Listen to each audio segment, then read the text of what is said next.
Bisnis internasional Arab Saudi, khususnya bidang pertanian. Halo, perkenalkan nama saya Katarina Larasati dengan NIM 202201010014. Pestel analisis yang pertama, politik didasarkan pada monarki Islam kesatuan, keluarga kerajaan sepenuhnya mendominasi, melarang pembentukan apapun partai politik, dan raja harus mematuhi hukum syariah Islam, memiliki aliansi strategis dan politik dengan organisasi internasional seperti UN, OPEC, Arab League, dan Gulf Cooperation Council, kebijakan luar negerinya, kebijakan neighbor friendly, kebijakan non-intervensi, dan mempererat hubungan baik dengan negara-negara teluk. Yang kedua yaitu ekonomi, memiliki cadangan minyak yang besar dan merupakan anggota OPEC yang berpengaruh, menyumbang 17% cadangan minyak bumi di dunia. Harga minyak global memainkan peran krusial dalam menentukan pendapatan negara. Tingkat pengangguran di Arab Saudi turun setiap tahunnya pada kuartal pertama tahun 2023 yang didorong oleh semakin banyaknya perempuan yang memasuki dunia kerja. Selanjutnya sedang menerapkan reformasi untuk mengurangi ketergantungan pada minyak. Menurut tinjauan tahunan IMF, sektor non-minyak seperti pertanian meningkat sejak tahun 2021 dengan rata-rata sebesar 4,8% pada tahun 2002. Yang ketiga, sosial. Adanya reformasi dalam bidang kultur dan sosial yang semakin bebas dan melonggarkan syariat Islam. Power distance. Arab Saudi mendapat skor 95 yang berarti terdapat kesenjangan besar antar anggota masyarakat. Ketimpangan ini terlihat dari cara penunjukan posisi-posisi penting di tangan anggota keluarga kerajaan. Selanjutnya, dengan skor 25, Arab Saudi merupakan masyarakat kolektivis yang sangat menghargai kesetiaan terhadap kelompoknya. Penunjukan politik di keluarga kerajaan menunjukkan komitmen ini terhadap kelompok tersebut. Arab Saudi memiliki skor tinggi yaitu 80 untuk menghindari ketidakpastian. Harus ada pola struktur dokumentasi yang jelas. Skenario seperti ini mendorong sistem dan pelatihan untuk menentukan parameter evaluasi dengan jelas. Arab Saudi mempunyai skor 60 yang menunjukkan tingkat maskulinitas yang cukup tinggi. Artinya budaya mereka menghargai kesuksesan dan individu diharapkan berusaha keras untuk sukses. Selanjutnya, Arab Saudi cenderung menunjukkan orientasi jangka panjang. Masyarakat memiliki pandangan yang kuat terhadap masa depan dan nilai-nilai seperti kesabaran, ketekunan, dan pembangunan jangka panjang ditekankan. Yang keempat yaitu teknologi. Perkembangan teknologi dalam industri tambang minyak, Arab Saudi telah menjadi salah satu yang paling canggih di dunia. Selain itu, mulai berinvestasi dalam berbagai proyek penelitian, pengembangan, dan inovasi teknologi.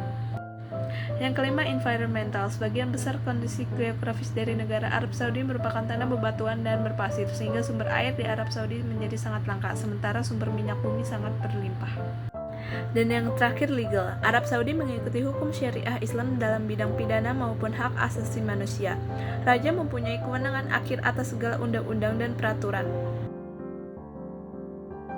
SWOT analisis yang pertama, strength mempunyai posisi geopolitik yang strategis di Timur Tengah yang sangat menguntungkan ketika berbisnis di negara Arab, memiliki sumber daya melimpah khususnya minyak bumi, memiliki sekitar 70% populasi pemuda yang berarti memiliki angkatan kerja yang banyak, kemudahan rezim perpajakan negara tersebut bagi bisnis baru. Weakness yang pertama, perekonomian terlalu bergantung pada bisnis ekspor minyak sehingga memudahkan proses perkembangan teknologi dan inovasi di sektor bisnis lainnya. Yang kedua, masih belum bisa mengolah sumber daya alamnya dengan optimal. Yang ketiga, pertumbuhan penduduk yang cepat dan rendahnya tingkat pendidikan. Hal ini merupakan dampak negatif dari sosial di Arab Saudi. Yang keempat, norma dan pembatasan sosial yang konservatif. Yang kelima, mengalami cuaca yang sangat panas dan menghadapi masalah kelangkaan air. Selanjutnya, opportunity. Yang pertama, pengusaha baru dapat mendirikan bisnis baru dengan cara yang jauh lebih mudah dibandingkan dengan negara maju lainnya. Yang kedua, situs budaya dan sejarah Arab Saudi menawarkan potensi pertumbuhan pariwisata dan peningkatan pendapatan. Yang ketiga, membuka diri terhadap investasi asing dan privatisasi. Yang keempat, kepemimpinan regional dengan memanfaatkan pengaruh regionalnya. Yang terakhir, threat, konflik dan ketegangan regional menimbulkan resiko. Yang kedua, perubahan iklim dan degradasi lingkungan menimbulkan resiko. Yang ketiga, fluktuasi pasar global dan kemerosotan ekonomi dapat berdampak pada harga minyak dan pendapatan pemerintah. Kegiatan ekspor dari Indonesia ke Arab Saudi, terutama di bidang pertanian. Produk pangan Indonesia memiliki potensi besar untuk diekspor ke Arab Saudi karena terdapat pangsa pasar jamaah haji dan umroh dari Indonesia yang besar. Selain itu, adanya diaspora dan penduduk lokal Arab Saudi menjadi konsumen potensial ekspor. Menteri Perdagangan melakukan pertemuan dengan Presiden Saudi Food and Drug Authority untuk membahas ekspor produk Indonesia ke Arab Saudi serta perjanjian kerjasama terkait kualitas produk halal. Bidang politik, hubungan bilateral Indonesia dan Arab Saudi semakin meningkat didukung dengan adanya rencana pembentukan persetujuan dagang antara Indonesia dan Gulf Cooperation Council dan Arab Saudi sebagai salah satu negara anggota GCC. Hal ini memberikan banyak dampak positif pada Indonesia. Bidang ekonomi, Januari sampai November 2022, perdagangan Indonesia dengan Arab Saudi tercatat sebesar 7 miliar US dollar atau naik 45,42% dari periode yang sama tahun sebelumnya yang tercatat sebesar 4,82 miliar US dollar. Ekspor Indonesia ke Arab Saudi tercatat sebesar 1,84 miliar US dollar yang terdiri atas ekspor migas sebesar 200.000 US dollar dan sisanya merupakan ekspor non-migas. Bidang sosial budaya, ekspor produk pertanian dapat memicu minat dan penerimaan terhadap budaya Indonesia di antara masyarakat Arab Saudi. Yang kedua, memperkuat ikatan warga jamaah Indonesia dengan masyarakat lokal. Yang ketiga, menjadikan promosi wisata kuliner Indonesia di Arab Saudi. Yang keempat, memperkuat hubungan antar umat beragama Islam. Peluang dan ancaman dalam industri pertanian. Peluang, adanya investasi asing untuk mengembangkan pertanian modern di Arab Saudi, inovasi teknologi dalam pertanian modern seperti hidroponik, pertanian vertikal, dan penggunaan drone. Arab Saudi dapat meningkatkan infrastruktur pertanian, meningkatnya permintaan masyarakat akan makanan segar dan berkualitas.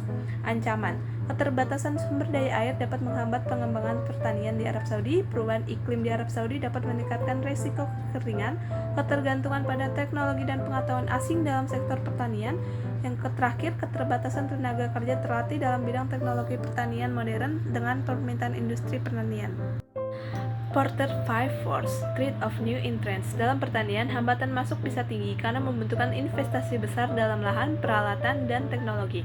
Bargaining power of buyers. Pembeli seperti supermarket atau distributor besar dapat memiliki kekuatan menawar yang signifikan tergantung pada seberapa terorganisirnya mereka dan seberapa besar ketergantungan petani pada saluran distribusi tertentu.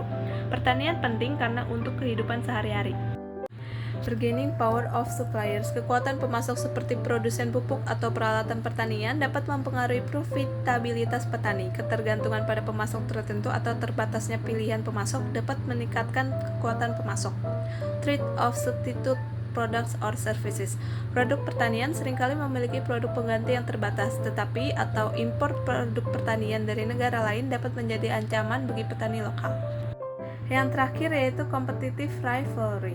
Persaingan antara petani lokal dapat mempengaruhi profitabilitas dan strategi bisnis. Tingkat persaingan ini juga dipengaruhi oleh permintaan pasar lokal dan global. Contoh perusahaan lokal yaitu Saudi Agricultural.